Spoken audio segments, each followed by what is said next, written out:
Okay, our tips and tricks, I think, for storyboarding, probably episode 21.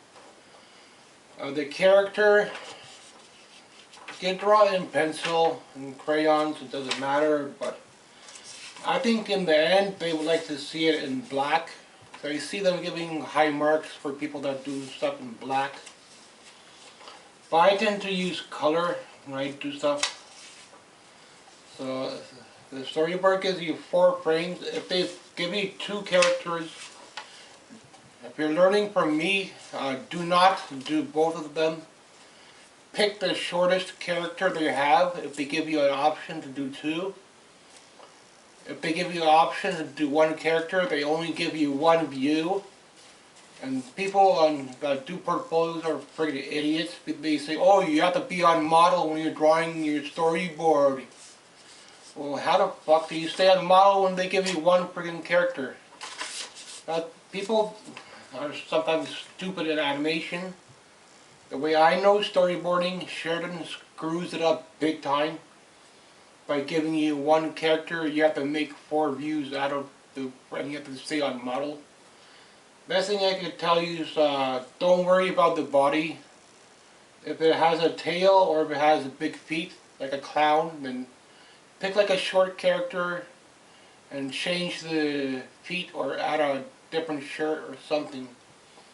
But try to get the head, practice the head a few times. So it might look like a bear, so just pick up like a bear character and pick like the shortest character you can. So I don't recommend doing the person because that's a lot harder for hands and feet. You have to draw those out carefully, but most part I like to just like block out the hand. So Sheridan screws up the storyboarding because that's how they mark you the lowest. And I know storyboarding from you go frame by frame and you just grab pictures and you just draw it. You don't make stuff up. But Sheridan, you have to make stuff up, and that's how they want their portfolio to be. So you do have to know a lot. You could try a doll, take a little short doll, but you have to do different poses. So maybe from the back, maybe from the side, maybe he's looking up. Maybe he's happy, so you have to pick a TV show you like and try to get a character and just change the head so it matches a little bit. You know, you don't have to be spot on perfect, so you cannot be. So it's storyboarding for Sheridan, but storyboarding in general, I know you go frame by frame and you just draw. If you're doing like a fight scene, Bruce Lee, you just draw how he's kicking and that's the scene, and you can even animate it. But if you're doing for Sheridan, they want that way, and if you're learning from me, I want you to pick the shortest character. Always pick the animal, don't pick the person, because you have to draw the face, you have to draw the nose, hands and feet, and just too much to do it that way, but sometimes you could get away with the person, but shorter character for animation is always better like an animal.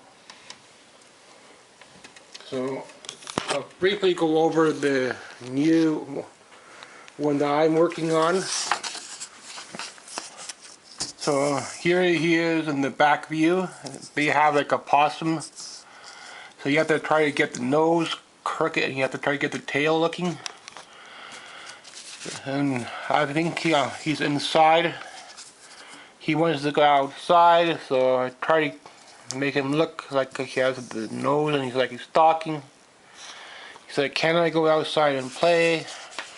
The next frame, when he runs outdoors and when he's ready to play. The last frame, he's holding a toy and he's playing outside, and then you'll have to put it into a storyboard frame. So they will give you a specific frame, something like this. So you have to go to the photocopy shop and you have to resize it to match the little Images, I don't recommend drawing them, just to scan them. That's what I did. But they will give you a specific layout, so practice on your hand drawing, practice on your animal drawing, practice on your bone drawing, because you'll be doing that a lot in the program. And your life drawing, but cannot be on printer paper, it has to be on newsprint. And don't use a charcoal pencil when you're doing your life drawing. A lot of people like to use something like a pencil form, but use the Conte stick. Don't buy the soft one, it's a hard one. So practice on that. Go on YouTube and practice from the YouTube life drawing. But mostly Sheridan, they will want you to have your life drawing nude, not with clothes. So that's where you might get low marks because you don't have the skill. So that's why I did it at Sheridan. I did a lot of life drawing at Sheridan. I never really did animation. I only learned animation by going there and by going to the bookstore and getting animation books. And then years later I bought this.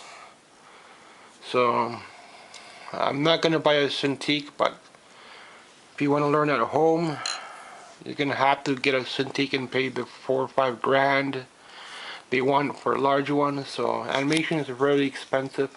You don't just learn the bouncing ball. That's where the money comes in, and I don't know why people want the program, because a lot of people drop out of it like flies because it's so expensive. But they want to go for it. So I try to help you guys out as much as I can, because I made my second portfolio for fun to apply. And I only did in pencil. Like, I never even had a tablet then, so I got a tablet a year later or something to learn a little bit. But the best way is on a Cintiq, and you can only do that if you're doing like a school program and they have the Cintiq there. So try to get in some digital if you can. But tablet's not that great because you don't get the same control. But this is the storyboarding. Thanks for watching. Tips and tricks for Sheridan Animation, probably 21 episode.